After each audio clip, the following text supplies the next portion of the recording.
우리의 허물 때문이요 그가 상함은 우리의 죄악 때문이라. 그가 징계를 받음으로 우리는 평화를 누리고 그가 채찍에 맞음으로 우리는 나음을 받았도다. 우리는 다 양 같아서 그릇 행하여 각기 제 길로 갔거늘 여호와께서는 우리 모두의 죄악을 그에게 담당시키셨도다. 하나님은 영이시니 예배하는 자가 영과 진리로 예배할지니라. 아멘.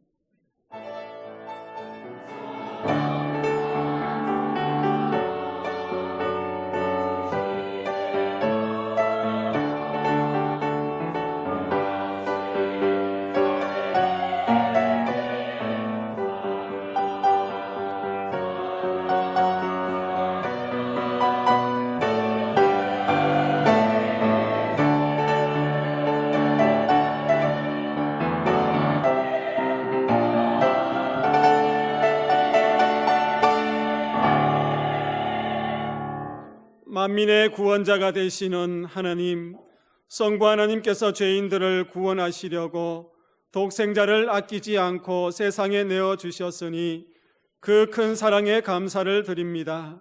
죄악 중에 죽어가는 우리를 살리시려고 성자 예수님께서 십자가에 달려 귀한 몸을 찢기시고 물과 피를 쏟으시며 고난 당하셨으니 그 큰 은혜에 감사를 드립니다.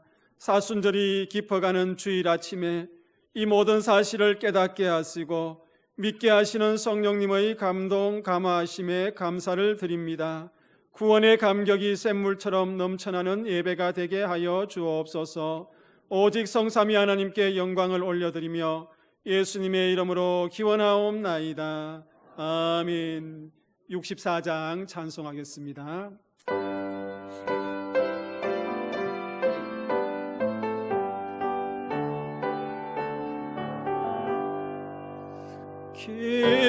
기뻐하며 경배하세 영광의 주 하나님.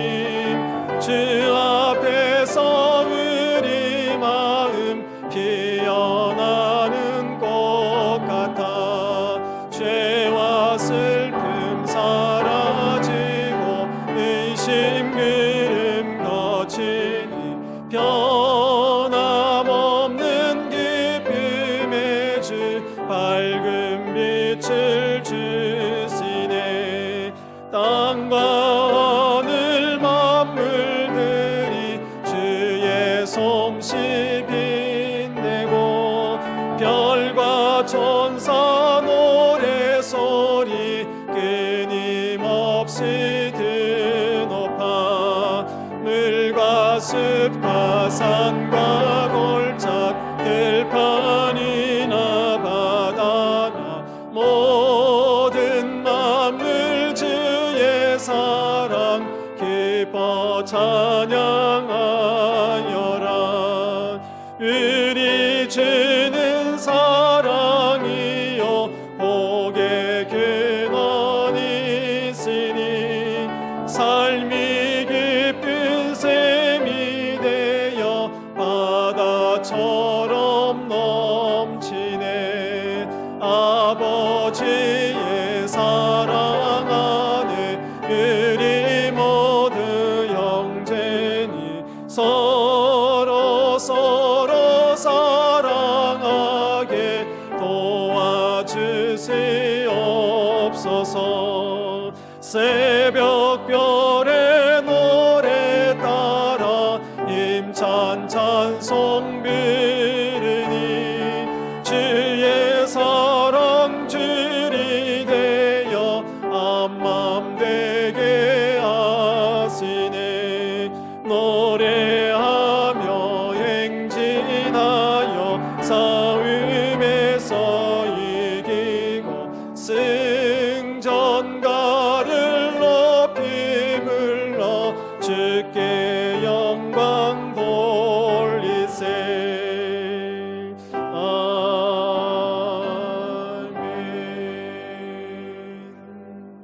사도신경으로 우리의 신앙을 고백하겠습니다. 나는 전능하신 아버지 하나님 천지의 창조주를 믿습니다. 나는 그의 유일하신 아들 우리 주 예수 그리스도를 믿습니다. 그는 성령으로 잉태되어 동정녀 마리아에게서 나으시고 본디오 빌라도에게 고난을 받아 십자가에 못 박혀 죽으시고 장사된 지 사흘 만에 죽은 자 가운데서 다시 살아나셨으며 하늘에 오르시어 전능하신 아버지 하나님 우편에 앉아 계시다가 거기로부터 살아있는 자와 죽은 자를 심판하러 오십니다. 나는 성령을 믿으며 거룩한 공교회와 성도의 교제와 죄를 용서받는 것과 몸의 부활과 영생을 믿습니다. 아멘. 자리에 앉으셔서 성시교독 128번입니다. 사순절 5번째 주일입니다. 성시교독 128번입니다. 나의 영혼이 잠잠히 하나님만 바라미어 나의 구원이 그에게서 나오는도다.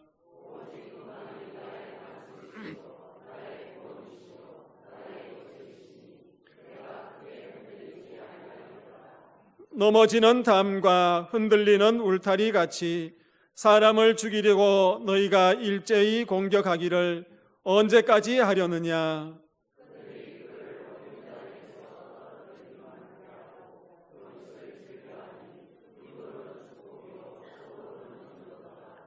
나의 영혼아 잠잠히 하나님만 바라라. 무릇 나의 소망이 그로부터 나오는도다.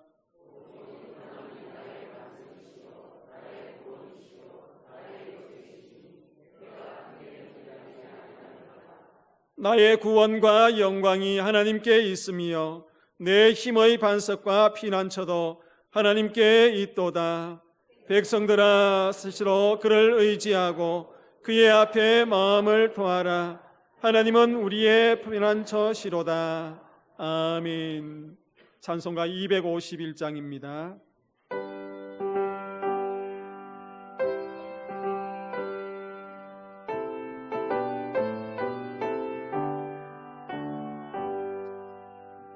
놀랍다 주님의 큰 은혜, 우리의 죄를 속하시려 갈보리 십자가 위에서 어린 양 보혈을 흘렸네.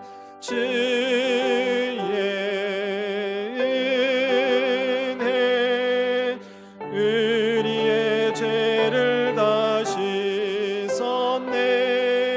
주의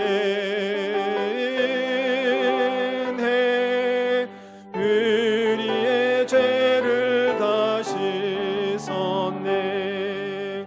죄악은 성난 파도 같이 우리 영혼을 위협하나 헤아릴 수 없는 주는 십자가에서 보이셨네. 주의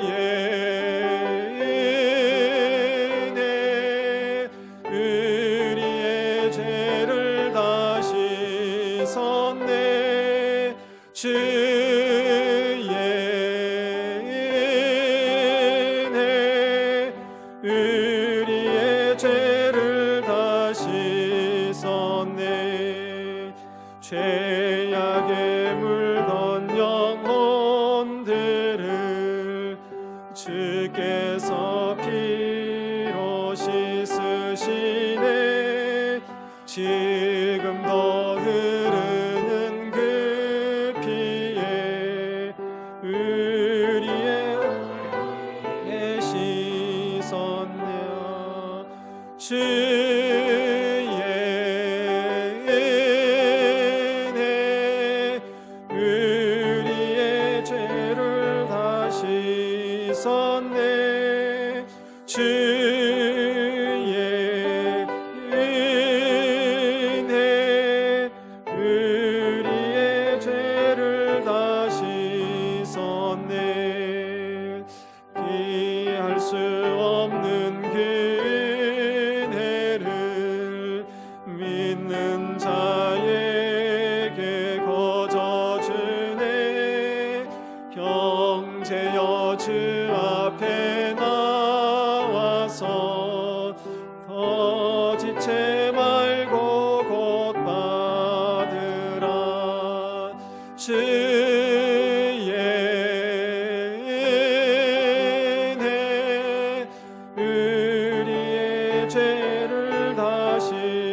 하셨네. 주의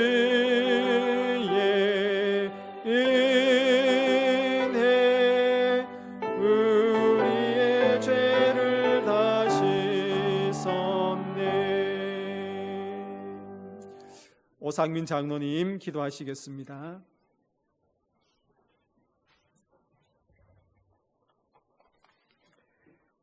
하나님, 세상에 많은 사람들이 있지만 우리를 택하여 불러주시고 우리의 죄를 제속하시기 위하여 독생자 예수 그리스도를 십자가의 생의 제물로 내어주신 하나님의 크신 사랑에 감사와 영광을 올려드립니다. 하나님 아버지의 뜻을 따라 하늘의 영광을 버리고 죄 많은 세상에 오셔서 십자가 고난의 길을 묵묵히 걸어가신 예수님의 발자취를 묵상합니다. 우리를 위해 십자가 지신 예수님의 은혜를 깨닫고 감격하여 나의 구주로 믿고 최후 승리를 얻기까지 주의 십자가를 붙들겠노라고 회개하며 다짐했던 처음 예수님 만났던 그날을 기억하며 허락하신 사순절 5번째 주일 아침에 우리의 마음과 정성을 모아 하나님을 예배하오니 우리 예배를 기쁘게 받아 주시옵소서. 하나님, 우리와 늘 함께 하시고 우리의 우편에서 도와주시겠다고 우리 심령에 말씀하시지만 순간순간 하나님을 잊고 하나님께 기도하지 않고 자신의 힘으로 세상을 이기려고 애쓰다 힘들어하고 남을 아프게 하고 죄를 범하는 연약한 존재입니다. 하나님, 우리를 긍휼히 여겨주시고 늘 말씀과 기도로 깨어서 온전한 하나님의 백성으로 살아가도록 인도하여 주시옵소서. 하나님, 우리 연양제일교회가 주님 다시 오시는 날까지 든든히 세워가도록 인도하여 주시옵소서. 세워주신 한일환 담임 목사님께 늘 성령 충만함을 주셔서 말씀과 기도와 헌신으로 우리 연양제일교회 모든 성도들을 하나님 앞으로 더 가까이 인도하게 하옵소서. 온 성도들도 하나가 되어 목사님의 리더에 따라 하나님 나라와 교회를 위해서 서로 중보 기도하고 사랑하며 맡은 직분을 온전히 감당하여 하나님이 기뻐하시는 교회로 세워가게 하옵소서. 예수님을 구주로 믿고 오늘 세례를 받으시는 분들에게 은혜를 다해 주시고 세상 끝날까지 예수님과 함께하는 복된 인생으로 살아가게 하옵소서. 하나님, 우리 믿음의 성도들을 지켜주셔서 선한 길로 인도하여 주시고 하나님께 감사함으로 간절히 구하는 기도에 많은 열매가 있고 늘 감사의 찬양이 넘치게 하옵소서. 육신의 약함을 입은 성도들이 속히 회복되어 함께 예배드리게 하옵시고 일로하신 어르신들을 강건하게 하시고 자손들을 향한 기도의 열매가 이어 있어 믿음의 대를 이어가게 하옵소서. 엘리베이터 공사가 진행 중에 있습니다. 하나님 간섭하여 주셔서 안전을 비롯한 모든 작업 환경들이 순적하게 진행되게 하옵소서. 하나님, 교회 학교 학생들의 심령에 성령 충만함을 주셔서 하나님 말씀을 배우고 구별된 삶으로 세상에 빛이 되고 예수의 향기를 나타내며 미래의 하나님 나라를 든든히 세워가게 하옵소서. 이를 위하여 학생들 한 명 한 명을 품고 기도하며 헌신하시는 교육자 교사분들에게 은혜를 다해 주셔서 늘 새 힘을 주시고 감사가 더욱 넘치게 하옵소서. 온 성도들이 교회 학교를 위해서 기도와 많은 관심으로 세대와 세대를 이어가게 하옵소서. 청년들이 하나님의 뜻을 구하고 기도하며 소망하는 길, 자기의 가장 맞는 선한 길을 열어주셔서 늘 감사가 넘치게 하옵소서. 하나님, 먼 곳에서 복음을 전하시는 선교사님들을 지켜주시옵소서. 우리 교회가 후원하는 필리핀, 베트남, 인도네시아, 미얀마 선교지에 하나님의 말씀이 온전히 전해지게 하옵소서. 특별히 필리핀 간단교와 나바곤양 제일교회를 든든히 세우셔서 그 지역의 많은 사람들에게 복음이 전해지고 많은 영혼들을 구원하게 하옵소서. 하나님, 우리나라가 하나님의 은혜와 믿음의 선진들의 기도와 헌신으로 오늘을 이루어왔음을 믿습니다. 부강한 나라가 되어 오히려 하나님을 멀리하고 하나님이 싫어하는 세상 문화가 점점 펼쳐지고 세상이 교회를 조정하려는 환경이 되고 있습니다. 믿음의 백성들이 의인 10명이 되고자 하는 심령으로 회개하며 기도하여 하나님이 기뻐하는 우리나라가 되게 하옵소서. 하나님, 생명의 말씀을 전하시는 목사님께 성령 충만함을 다해 주시고 우리 심령도 붙들어 주셔서 그 말씀이 우리의 온전한 영의 양식이 되어 더욱 하나님께 가까이 가는 심령이 되게 하여 주시옵소서. 하나님께 영광 올려드리는 할렐루야 찬양대의 찬양을 기쁘게 받으시고 우리 심령도 오직 하나님만 찬양하게 하옵소서. 예배를 위하여 헌신하시는 모든 분들과 여러 모양으로 서로 섬기시는 모든 분들에게 복의 복을 다하여 주시옵소서. 우리를 위하여 고난의 길을 걸어가시는 예수님의 이름으로 기도드립니다. 아멘.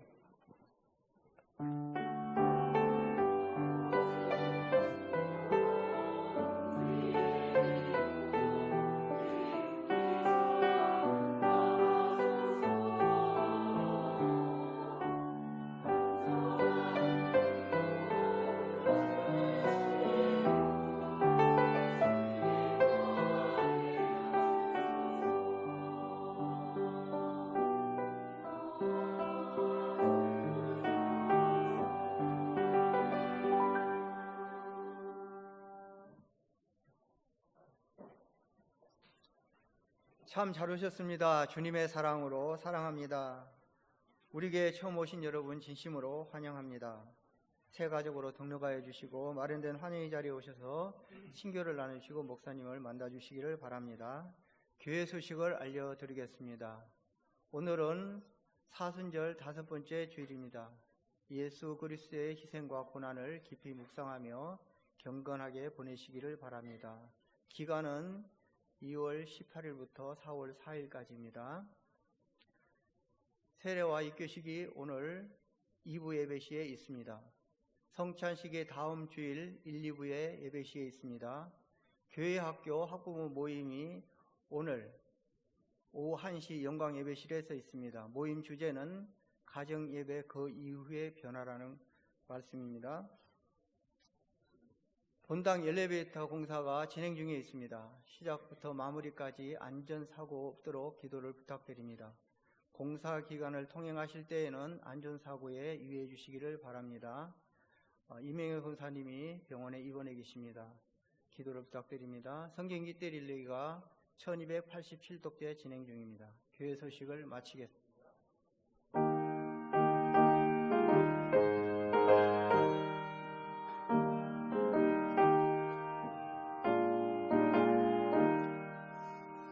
주님 주는 모든 것은 하나님의 선물이니 마음과 뜻 다하여서 겸손하게 드립니다. 주님 기뻐 받으시니 바치는 나 즐겁도다. 복의 근원 하나님께 영원토록 감사하리.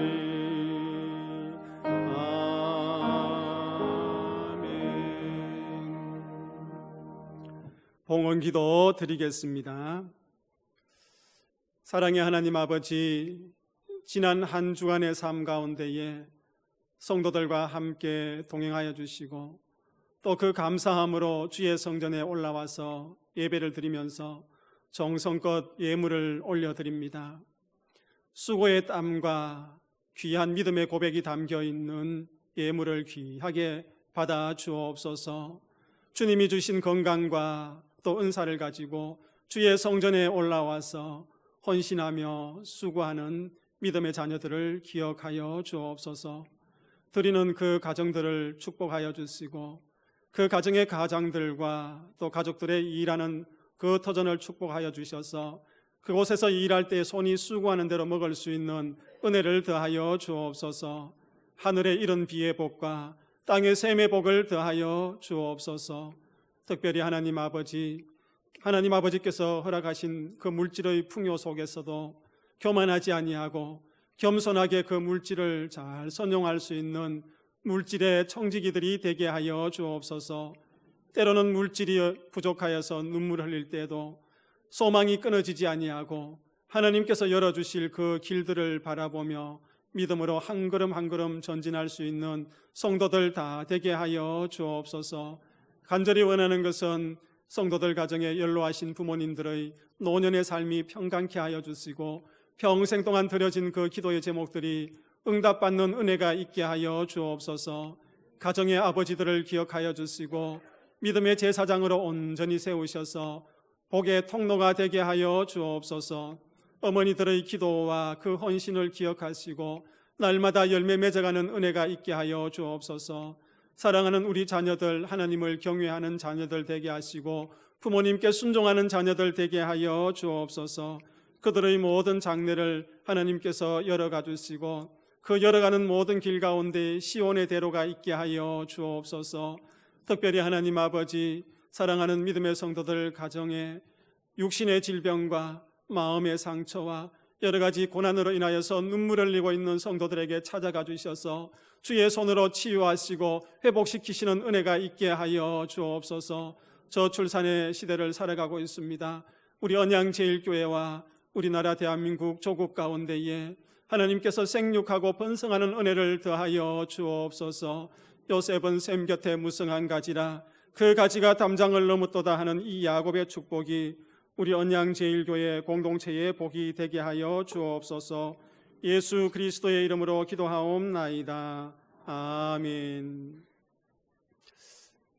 이 시간에는 우리 언양제일교회 세례 입교 예식을 거행하도록 하겠습니다. 먼저 입교 예식을 거행하도록 하겠습니다. 이름을 부르면은 제자리에서 일어서 주시면 되겠습니다. 김예서,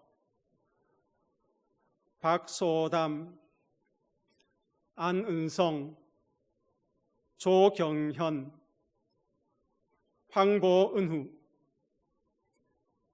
이상 5명이 입교 예식을 받게 되겠습니다.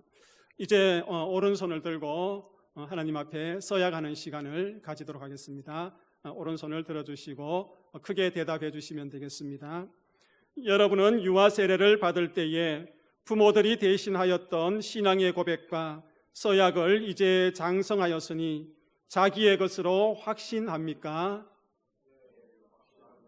더 큰 소리로 하시기 바랍니다.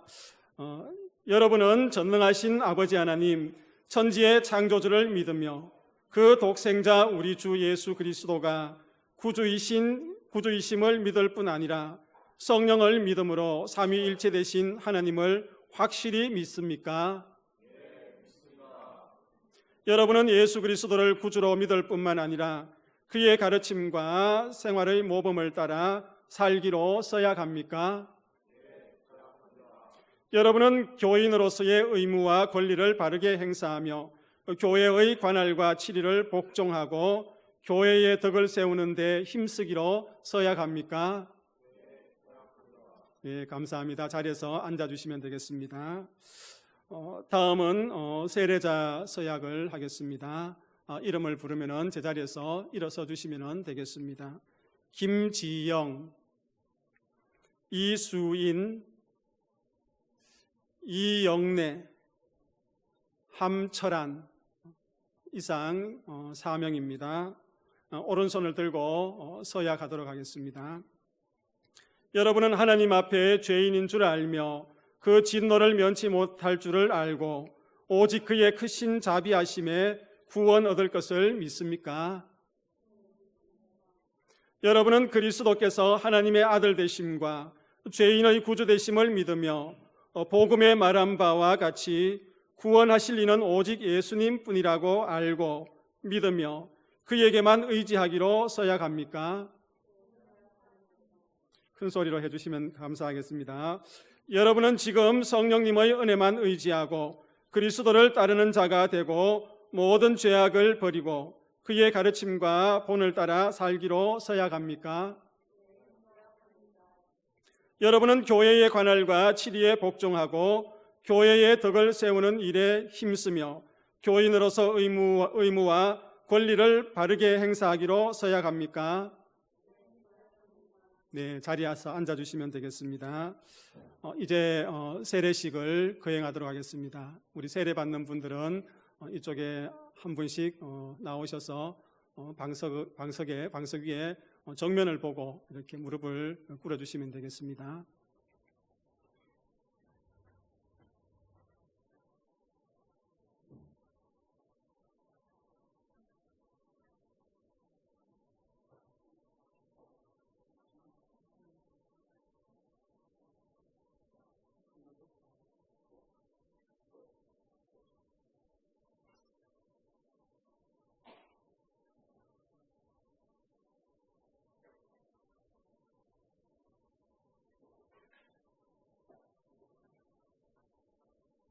함께 기도하는 마음으로 참여해 주시면 되겠습니다. 주 예수를 구주로 믿는 김지영에게 내가 성부와 성자와 성령의 이름으로 세례를 주노라. 아멘.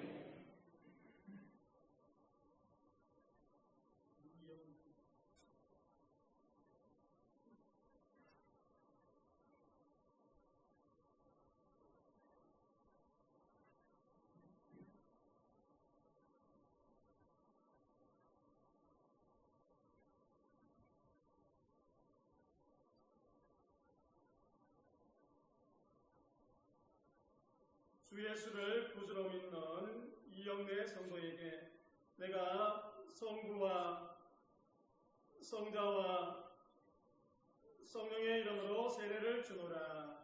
아멘.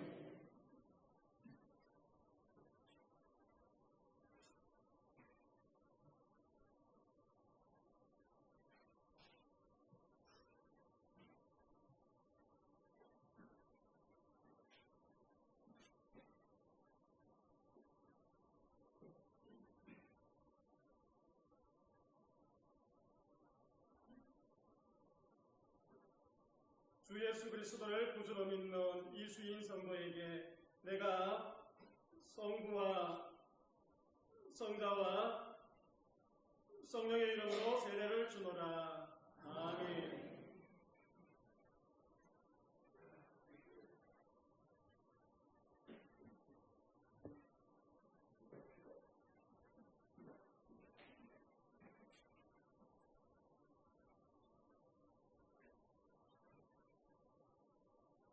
주 예수 그리스도를 구주로 믿는 함철한 성도에게 내가 성부와 성자와 성령의 이름으로 세례를 주노라. 아멘.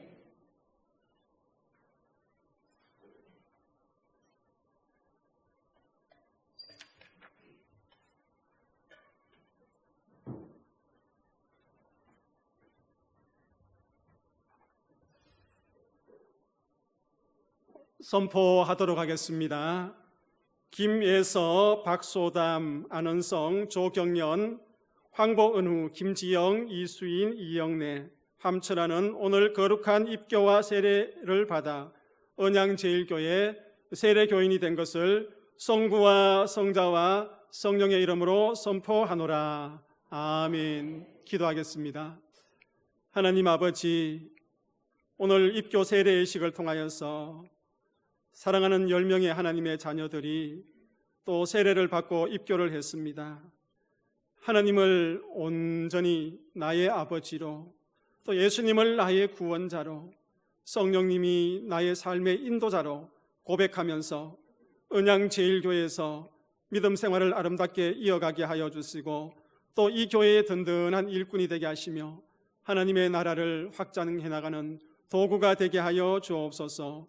오늘 함께 세례 입교한 모든 자녀들을 축복합니다. 감사합니다. 예수님의 이름으로 기도하옵나이다. 아멘. 이 시간 우리 세례 입교한 분들 앞으로 다 나오셔서 우리 성도님들을 보고 서시면은 제가 십자가를 목에 걸어드리고 또 우리 꽃다발을 드리겠습니다. 앞으로 나와서 서시면 되겠습니다.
박수로 한번 축복하겠습니다. 들어가시면 되겠습니다. 나서서 자리에 앉으시면 되겠습니다.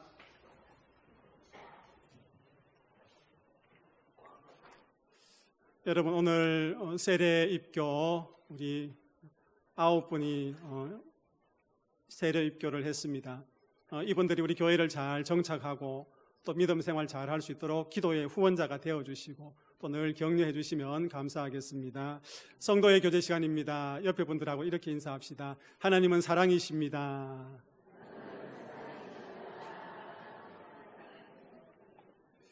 이 시간 우리에게 주시는 하나님의 말씀은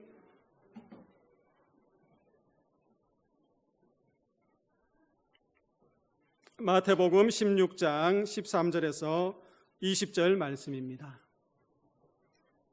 교독하시겠습니다. 예수께서 빌립보 가이사랴 지방에 이르러 제자들에게 물어 이르시되 사람들이 인자를 누구라 하느냐?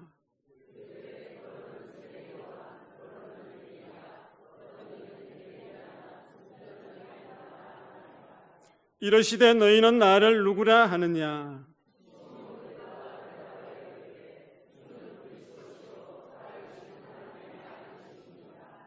예수께서 대답하여 이르시되 바요나 시모나 내가 복이 있도다.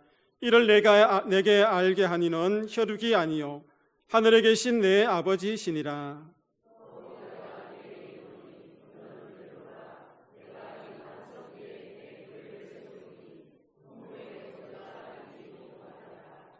내가 천국 열쇠를 내게 주리니 내가 땅에서 무엇이든지 매면 하늘에서도 매일 것이요 내가 땅에서 무엇이든지 풀면 하늘에서도 풀리리라 하시고 이에 제자들에게 경고하사 자기가 그리스도인 것을 아무에게도 이르지 말라 하시니라. 아멘.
아멘.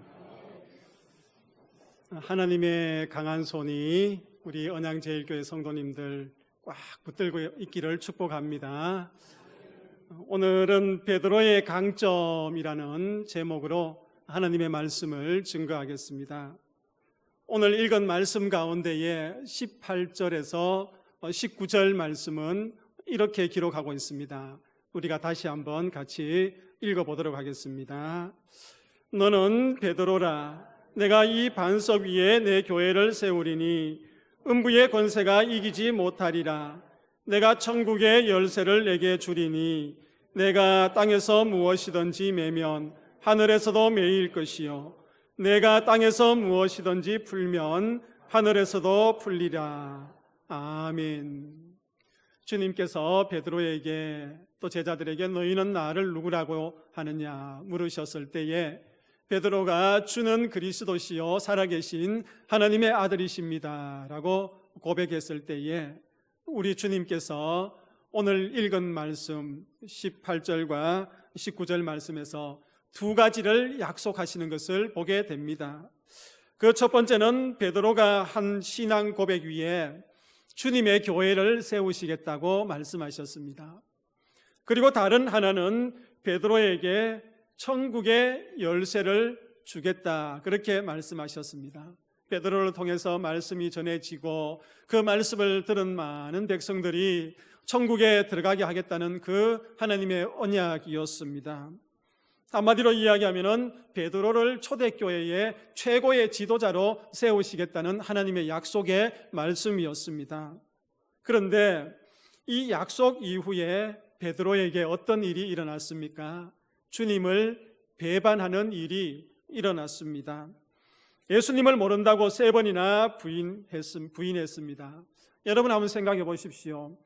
그렇게 아름다운 신앙 고백을 드렸던 베드로가 주님을 모른다고 3번 부인했으면 하나님께서 베드로에게 약속하셨던 그 약속, 너의 신앙 고백 위에 교회를 세우겠다, 그리고 천국의 열쇠를 주겠다 한 그 약속을 취소하는 게 당연하지 않습니까? 그런데 하나님께서는 베드로가 회개하고 다시 돌아왔을 때에 베드로를 또 최고의 제자로 세워주시고 또 그 일들을 잘 감당할 수 있도록 지지해 주시는 것을 보게 되는 것입니다. 그러면 예수님은 왜 이렇게 베드로를 소중하게 여겼을까? 우리는 한번 궁금해 볼 필요가 있습니다. 왜 그를 버리지 않으시고 이토록 귀한 자리에 세우셨을까? 여러분, 우리는 그 이유를 잘 모릅니다. 그러나 예수님께서 보실 때에 귀한 자리에 세우는 그 이유, 분명한 이유가 있었다는 것입니다. 여러분, 우리가 볼 때에도 베드로에게는 허물이 많았습니다. 그 허물 많은 베드로에게 주님의 눈에는 남다른 점이 있었다는 것입니다.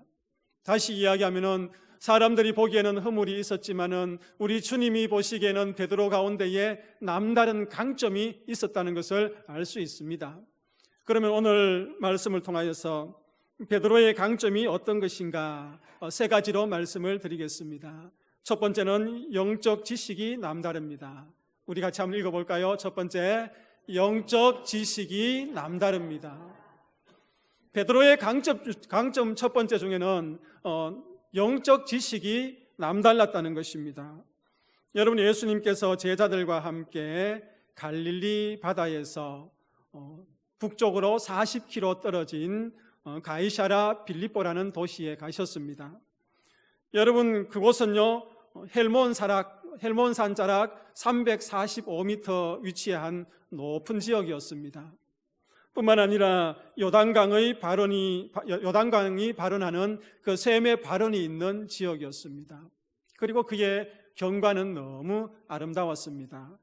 가나안 땅에 가장 경치가 좋은 아름다운 곳 중에 한 곳이 가이사랴 빌립보라는 지역이었습니다. 그곳에서 예수님은 제자들과 함께 요즘으로 이야기하면 수련회를 가셨습니다.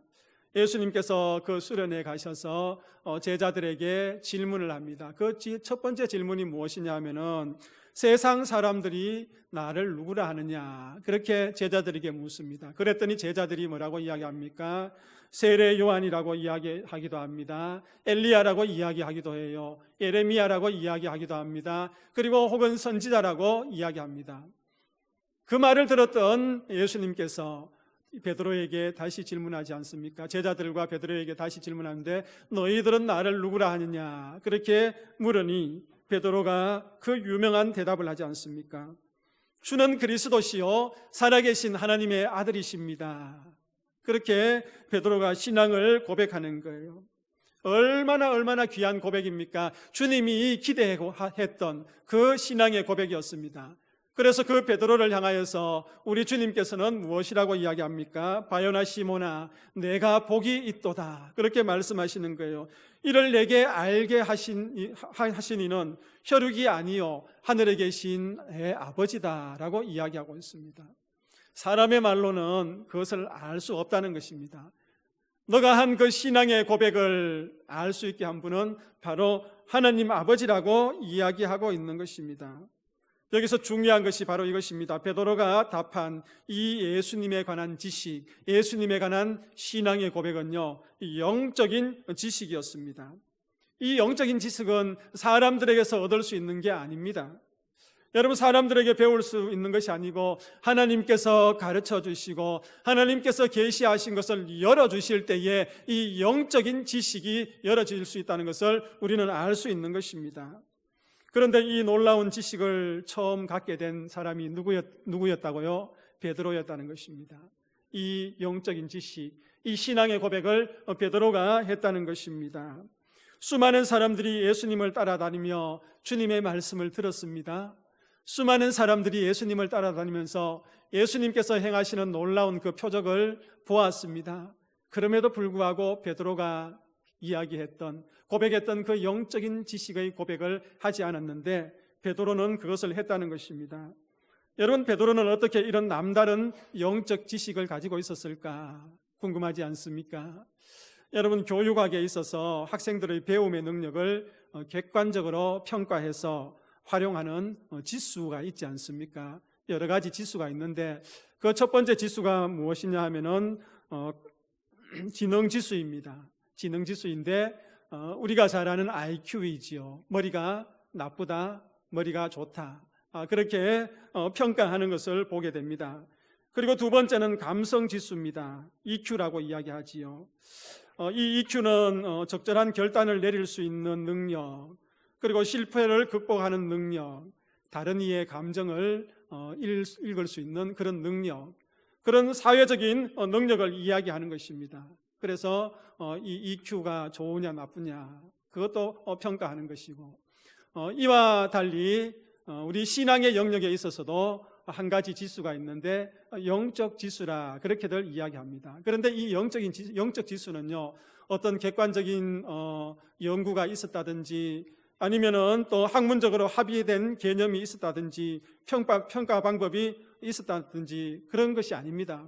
그냥 아이디어를 낸 거예요. 신앙생활하는 신앙 공동체에서 어떤 사람이 영적인 지수가 높을까, 그 아이디어를 내어서 그냥 이야기하는 그 이야기인 것입니다. 영적 지수는요, 영이신 하나님과 관계를 맺는 능력을 이야기하는 것입니다. 저와 여러분들이 하나님과 영적으로 어떤 관계를 맺어나가는가, 그것을 보면서 저 사람은 영적인 지수가 높다, 영적인 지수가 낮다, 그렇게 이야기할 수 있는 것입니다. 눈에 보이지 않는 하나님을 어떤 상황에도 믿을 수 있는 것, 그 사람은 영적인 지수가 높은 것이지요. 의지하는 능력, 세밀하게 들려주시는 그 하나님의 음성을 잘 들을 수 있는 귀가 열린 사람, 그 사람도 영적인 지수가 높은 것입니다. 여러분, 이렇게 볼 때에 베드로는 성경을 전체적으로 볼 때에 IQ가 높은 사람입니까? 높지 않은 사람입니까? IQ가 높지 않은 사람. 그러면요, 베드로는 또 EQ가 높을까요? EQ도 높지 않을 것 같아요. 왜냐하면 성격이 급해서 화를 내고 뒤집어 엎어버리는 그것을 보니까 EQ는 높지 않은 것 같아요. 그런데 이 베드로의 영적인 지수, 남들이 알지 못하는 그 영적인 지식을 알고 고백하는 그 모습을 볼 때에 이 영적인 지수는 다른 사람들보다 높았다, 그렇게 이야기할 수 있는 것입니다. 여러분, 베드로후서 3장 18절에 보면은 그 근거를 찾아볼 수 있습니다. 우리 같이 한번 읽어보겠습니다. 베드로후서 3장 18절 말씀입니다. 오직 우리 주 곧 구주 예수 그리스도의 은혜와 저를 방금 읽은 말씀에 보니까 오직 우리 주 곧 구주 예수 그리스도의 은혜와 저를 아는 지식에서 자라가라, 그렇게 이야기하고 있습니다. 베드로 사도는요, 이 베드로후서를 쓰면서 이 편지를 받아보는 그 성도들이 뭐가 자라가기를 권면하고 있습니까? 영적인 지식이 점점점 더 자라가기를 권면하고 있는 것입니다. 하나님을 알아가는 그 지식이 더 자라가라고 오늘 본문을 통해서 이야기하고 있는 것입니다. 여러분, 예수를 믿은 지 1년이 됐습니까? 10년이 됐습니까? 20년이 되었습니까? 30년이 되었습니까? 오랜 세월이 지났음에도 불구하고 이런 영적인 지식이 성장하지 못하고 제자리에 맴도는 사람들이 얼마나 많이 있습니까? 그러나 오늘 주님께서는 이 베드로의 모습을 통해서 우리 언양제일교회 믿음의 성도들이 영적인 지식이 날마다 성장하기를 기대하고 계신다는 것입니다. 우리 언양제일교회 믿음의 모든 성도님들 베드로처럼 영적인 지식이 남달라지기를 축복합니다. 두 번째, 순종이 남달랐습니다. 베드로의 강점 중에 두 번째는 순종이 남달랐습니다. 같이 한번 읽어봅시다. 둘째, 순종이 남다릅니다. 여러분, 성경을 보면요, 베드로가 제자들이 예수님께로 부름을 받는 그런 사건들을 기록했는데, 특별히 여러분 마태복음과 마가복음을 보면요, 베드로가 예수님의 제자로 부름받는 그 사건을 아주 간략하게 기록하고 있습니다. 그냥 그물을 싣다가 예수님의 부름에 따라가는 그 사건을 기록하고 있습니다. 그런데 여러분, 누가복음은요, 그 과정을 마태복음과 마가복음보다 더 세밀하게 상세하게 기록하고 있는 것을 보게 됩니다. 여러분, 어부들이 게네사렛이라고 하는 갈릴리 바다에서 밤새껏 고기를 잡습니다. 조업을 하다가 그 고기를 잡지 못하고 이제 날이 새서 바닷가로 나와서 그물을 싣는 모습을 보게 됩니다. 그물을 싣는데 그 그물을 싣는 모습을 보고 주님께서 그들에게 다가옵니다. 다가와서 베드로에게 뭐라고 이야기합니까? 배를 띄우라고 이야기하지 않습니까? 그리고 배를 띄우고 그 배 위에서 주님께서 그 사람들에게, 제자들에게 말씀을 가르치요. 말씀을 가르친 후에 뭐라고 이야기합니까? 그 배의 주인 베드로에게 그물을 깊은 곳에 내리라, 그렇게 말씀합니다. 밤새도록 고기를 잡지 못했어요. 그런데 이제 날이 새서 주님께서 그 베드로의 배를 타고 멀찍이 떨어져서 깊은 곳에 그물을 내리라. 여러분, 베드로가 순종할 수 있겠습니까? 순종을 못하겠습니까? 순종을 할 수 없는 상황이지요. 왜 그렇습니까? 베드로는 이 말씀을 따를 수 없는 분명한 이유가 있었습니다. 베드로는 고기 잡는 어부 전문가이기 때문에 비전문가인 그 예수님의 말씀을 따를 수 없었습니다. 여러분, 당시에 이 베드로가 사용했던 그물을 우리가 한번 생각해 볼 필요가 있습니다. 린넨이라고 이야기하는데요, 이 그물은 세마포로 만들었습니다. 세마포로 만들었기 때문에 이 그물을 통해서 밤새도록 고기를 잡은 후에는 반드시 아침에 그물을 깨끗하게 씻어서 말려야 되었습니다. 그렇지 않으면 그물이 썩어서 사용할 수 없었습니다. 그래서 어부들이 아침에 그물을 씻고 있었던 것입니다.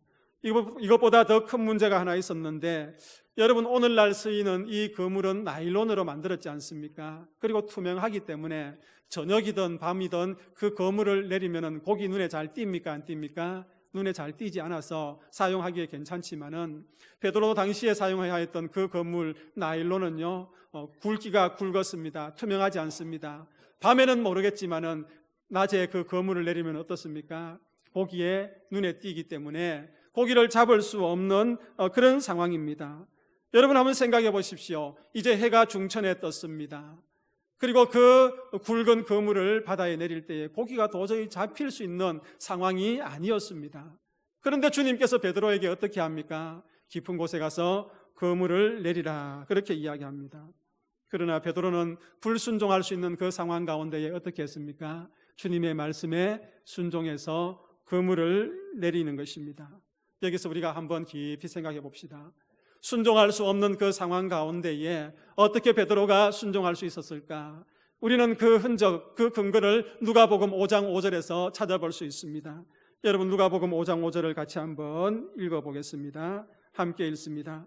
선생님, 우리들이 밤이 새도록 수고하였으되 잡은 것이 없지만은 말씀에 의지하여 내가 그물을 내리이다. 아멘. 여러분, 베드로가 볼 때 분명히 예수님의 명령에는 문제가 있었습니다. 순종할 수 없었습니다. 그런데 오늘 본문에 보니까 베드로가 무엇에 의지하여 그물을 내립니까? 말씀에 의지하여 그물을 내린다, 그렇게 이야기하고 있습니다. 베드로는 이 명을 받기 전에 예수님께서 자기 배에게 오르셔서 무리를 향하여 말씀을 가르친 그 사실을 알고 있었고, 또 그 역시 거기에서 말씀을 들었습니다. 그물을 싣는 어부들에게 찾아와서 배를 띄우게 하셔서 맨 먼저 하신 것이 말씀을 가르쳤습니다. 말씀을 가르치신 거예요. 그리고 그물을 내리라고 이야기했습니다. 여러분, 베드로가 주님의 말씀을 들었죠. 그래서 오늘 본문에 보니까 분명히 뭐라고 이야기합니까? 말씀에 의지하여. 베드로가 그물을 내릴 수 없는 상황 속에서 내리며 순종할 수밖에 없었던 그 이유는 베드로의 심령 가운데에 무엇이 사로잡고 있었기 때문입니까? 하나님의 말씀이 사로잡고 있었기 때문에 그 베드로를 순종의 길로 이끌 수밖에 없는 것입니다. 순종할 수 없는 상황에서 베드로를 순종할 수밖에 없었던 그 이유, 베드로는 말씀에 압도당하였기 때문인 것입니다. 하나님의 살아계신 그 말씀이 베드로의 심령을 압도하고 있었기 때문에 순종할 수 없는 그 상황 속에서 순종하고 아멘할 수밖에 없었던 것입니다. 사랑하는 믿음의 성도님들, 하나님 앞에 순종은 이렇게 하는 것입니다. 내가 의지적으로 순종을 하려고 할 때에 그렇게 되지 않을 때가 얼마나 많이 있습니까? 그러나 베드로는 성령이 충만하고 또 말씀이 충만할 때에 그 말씀에 압도당하여서 하나님 앞에 순종하면서 그물을 내리는 모습을 보게 되는 것입니다. 사랑하는 우리 언양제일교회 믿음의 성도들 한 분 한 분 예배 가운데에 또 여러분들이 말씀 읽을 때에 그 하나님의 말씀이 여러분들의 심령을 압도하기를 축복합니다. 하나님께서 하나님의 말씀이 압도할 때에 우리가 순종할 수 있는 그 사실, 그것이 우리에게 얼마나 큰 축복인지 우리는 알 수 있는 것입니다. 세 번째 베드로의 강점은요, 회개가 남달랐습니다. 우리가 같이 한번 읽어볼까요? 세 번째, 무엇이 남달랐다고요? 회개가 남달랐습니다. 회개가 남달랐어요. 여러분, 베드로가 예수님을 부인한 뒤에 회개하는 이야기가 사복음서 4곳에서 기록이 되어 있습니다. 여러분, 이 사복음서 4곳에서 이 이야기가 다 기록이 되어 있다는 것은, 베드로가 회개한 사건이 기록되어 있다는 것은 이 사건이 얼마나 큰 충격이었고 얼마나 큰 영향력이었냐를 잘 이야기해 주고 있는 것입니다. 예수님께서 마지막 만찬의 자리에서 제자들에게 말씀을 전하면서 베드로가 분명히 나를 배반하고 나를 부인할 것이다, 그렇게 예언을 하셨습니다. 그리고 몇 시간 지나지 않아서 어떻게 해요? 베드로가 예수님을 부인하는 것을 보게 되는 것입니다.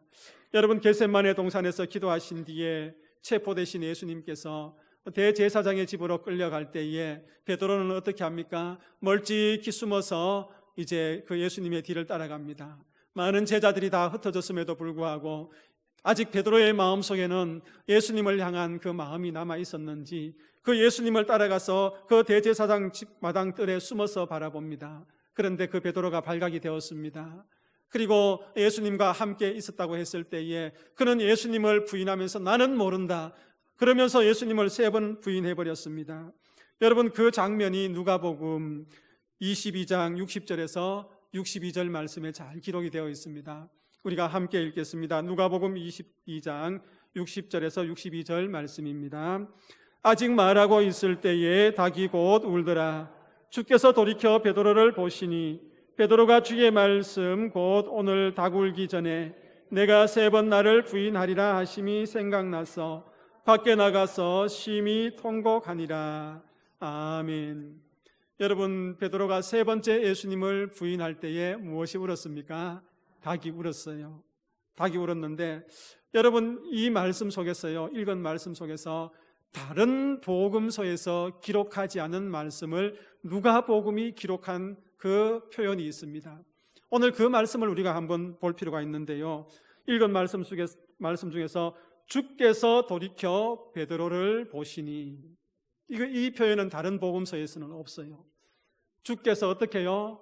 돌이키셔서 누구를 보셨습니까? 베드로를 보셨습니다. 베드로는 주님을 3번 부인했습니다. 주님께서 등을 돌리셔서 그 베드로를 바라보셨어요. 그 주님의 시선이 베드로의 시선과 마주칩니다. 주님의 그 눈동자가 베드로의 눈동자와 마주치는 거예요.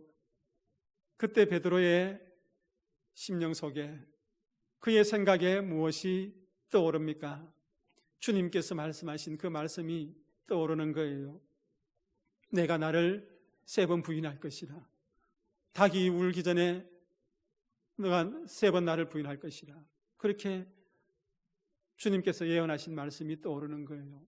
여러분, 주님의 시선과 우리의 시선이 마주칠 때에 우리 속에 있던 그 말씀이 역사하게 되는 것입니다. 주님의 시선과 우리의 시선이 마주칠 때에 우리의 심령이 뜨거워지는 거예요. 우리의 죄성이 드러나게 되는 것이고 회개하게 되는 것입니다. 그래서 여러분, 베드로는 어떻게 했습니까? 주님 앞에 너무 부끄러운 마음이 들었는 거예요. 주님 앞에 너무 죄송한 마음이 들었는 거예요. 어쩔 줄 모르는 그 베드로의 마음, 그 행동. 그래서 하나님 앞에 큰 죄라는 사실을 깨닫게 되고 죄책감에 견디기 힘들었던 그 순간, 베드로는 뛰쳐나가서 울며 통곡하며 회개했던 것입니다. 여러분, 이 베드로의 회개는요, 이 사복음서에서 다 기록하였듯이 남다른 회개였습니다. 그 회개의 출발점은 주님의 시선과 마주칠 때에 여러분 일어나는 것이었습니다. 여러분, 회개는 후회나 반성과 다릅니다. 후회나 반성은 자기 스스로 하는 것이지요.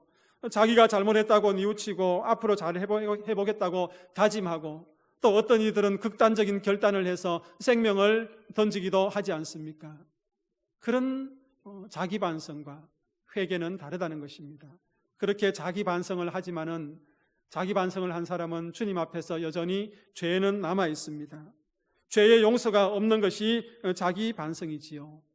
그러나 베드로는 주님과 시선이 마주쳤을 때에 자기의 그 허물과 그 죄를 통곡하며 회개하였고, 다시금 예수님께서 사랑하는 그 제자로 세워지는 것을 보게 되는 것입니다. 우리 사순절을 지내면서 여러분, 우리의 심령 가운데에 베드로와 같은 그런 마음들이 부어지기를 축복합니다. 영적인 지식이 점점 더 깊어지고, 정말 말씀에 의지하여서 말씀이 우리를 지배할 때에 주님 앞에 순종함이 더해가고, 또 주님과 우리의 시선이 마주칠 때에 정말 우리의 심령 가운데에 통곡하며 회개하며 우리가 정결한 삶을 살아가는 그런 은혜가 있기를 축복합니다. 기도하겠습니다. 오늘 허물 많은 그 베드로의 삶을 말씀을 통해서 돌아보았습니다. 베드로가 주님의 시선과 마주칠 때에 회개함이 있었고, 주님의 말씀에 의지하였을 때에 말씀이 베드로의 심령을 또한 지배하여서 순종함이 있었고, 또 영적인 성장이 있는 그런 삶을 살아가는 것을 보게 됩니다. 사순절 기간 동안에 이 베드로의 강점을 우리의 강점으로 만들어가는 언양제일교회 공동체 식구들 다 되게 하여 주옵소서. 예수 그리스도의 이름으로 기도하옵나이다. 아멘. 다 함께 일어나서 620장 찬송하겠습니다.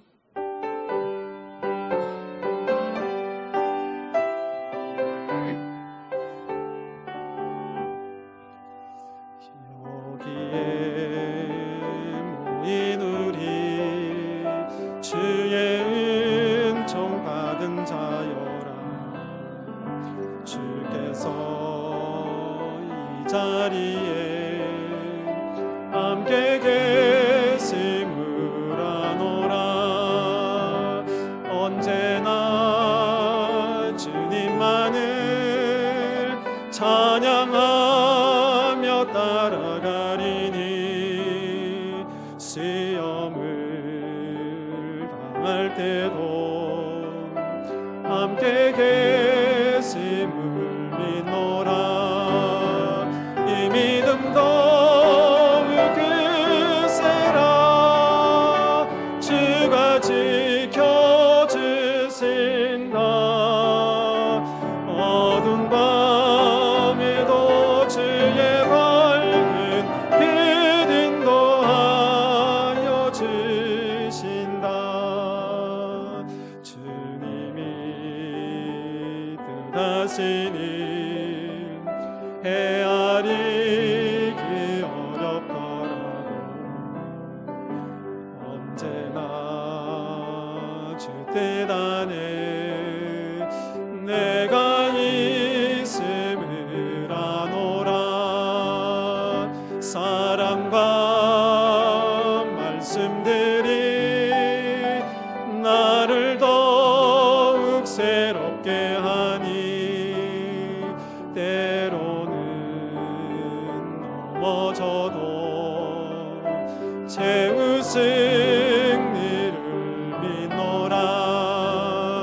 이 믿음 더욱 크세라. 주가 지켜주신다.